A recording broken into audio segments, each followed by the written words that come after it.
ஒரு மழைக்கால மாலையில் சென்னையின் பரபரப்பான நகரில் ஒரு அம்மா தனது கண்களை மூடியிருக்கும் மகனின் ஐசியூவை நோக்கிப் பார்க்க உயிரைக் காப்பாற்றும் கடைசி நம்பிக்கையை தேடியிருந்தாள்.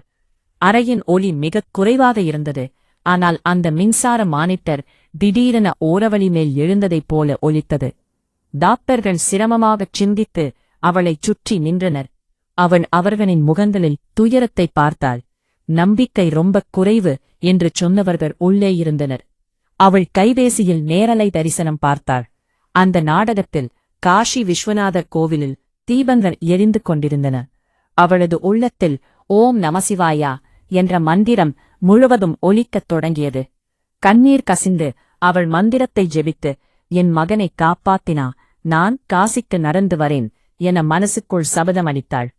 தற்காலிகமாக அந்த நேரத்தில் ஐசியூயின் மானிட்டர் திடீரென பீப் என்று ஒலித்தது. எல்லோரும் அதிர்ச்சி அடைந்தனர்.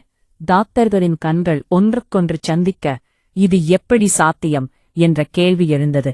அப்போது 3 நாட்களும் கழித்து அந்த இளைஞன் கண்களை திறந்தான். அந்தக் கண்கள் அவளது மார்பில் ஒரு நம்பிக்கை விளக்கம் போல வெளிச்சம் பரவியது. அவன் அம்மாவின் கையைப் பிடித்து முதலில் ஒரு சிரிப்பு, பிறகு ஒரு விடுதலை போல சிரித்தான்.